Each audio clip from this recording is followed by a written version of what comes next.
Hello বন্ধুরা, দেশি টপিক্সে আপনাদেরকে স্বাগতম। আমরা আপনাদের সামনে আজকে নিয়ে এসেছি স্যামসাং গ্যালাক্সি জে6 ইনফিনিটি ডিসপ্লে সমৃদ্ধ, দেখতে আকর্ষণীয় এই স্যামসাংয়ের লো বাজেটের মোবাইলটি আজকে আনবক্স করব আপনাদের সামনে, এবং পাশাপাশি কথা বলবো এটির ভালো মন্দ দিকসমূহ নিয়ে। তো আসুন এটিকে আনবক্স করা যাক।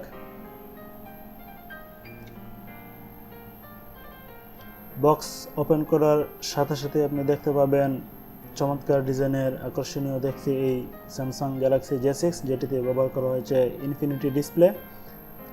এই ইনফিনিটি ডিসপ্লে 18:9 রেশিও। এটিতে ইউজার এক্সপিরিয়েন্স খুবই ভালো পাওয়া যায়। অনেকগুলো টেক্সট আপনি যখন ব্রাউজ করেন, ফেসবুক কিংবা ওয়েব ব্রাউজিং যখন করেন, তখন এই ইনফিনিটি ডিসপ্লেটি অনেক কাজে দেয় এবং দেখতেও অনেক সুন্দর, এবং ডিসপ্লেটি একটু লম্বা হওয়াতে মোবাইলের সাইজও একটু চিকন হয়ে যায়, সেক্ষেত্রে হ্যান্ডেলিং করতে অনেক সুবিধা। তো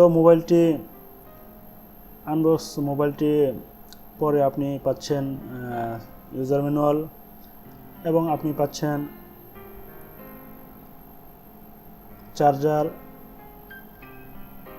হেডফোন এবং ডাটা কেবল, এবং আপনি পাচ্ছেন একটি সিম ট্রে খোলার জন্য একটি পিন। তো মোবাইলটির চার্জারের কথা একটু আলাদাভাবে বলতে হয়, এই জন্য যে এটিতে রয়েছে মাত্র 5 ভোল্ট 1 অ্যাম্পস আউটপুট।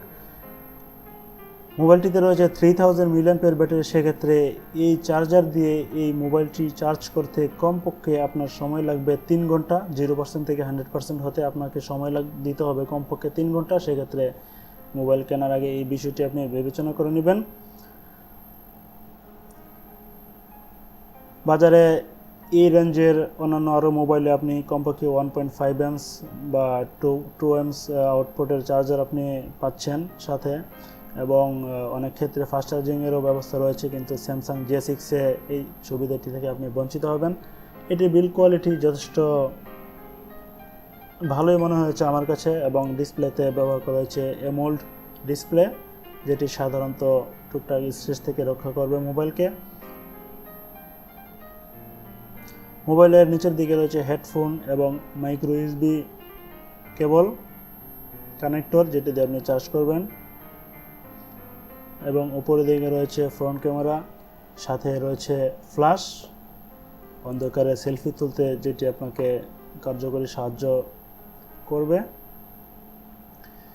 ডান দিকে টপ কর্নারে যেটি রয়েছে খুব একটি আকর্ষণীয় দিক, সেটি হচ্ছে স্পিকারটির পজিশনটি এমন জায়গায় দেওয়া হয়েছে আপনি খুব সহজে এটিকে ব্লক করতে পারবেন না।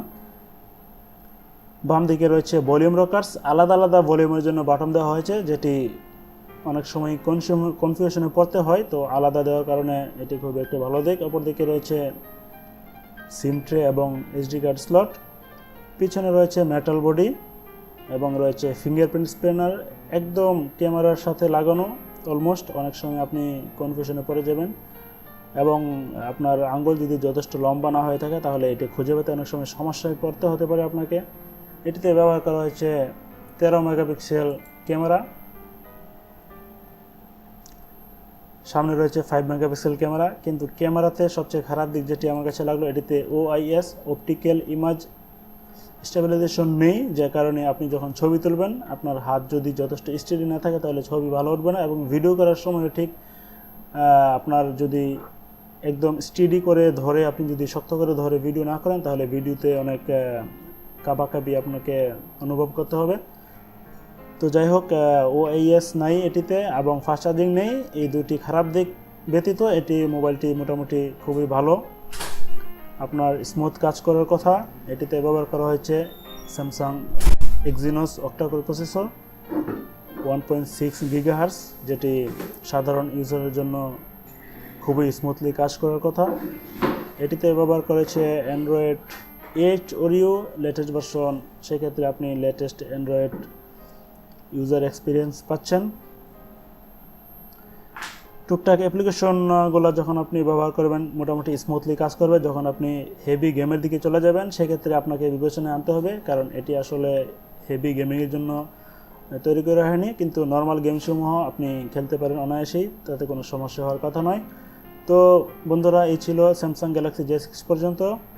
জে6 নিয়ে আপনারা আমাদের চ্যানেলটি সাবস্ক্রাইব করে আমাদের দেশি টপিক্সের সাথেই থাকুন এবং ডিভাইসটির সর্বশেষ মূল্য জানতে কমেন্ট বক্সে করুন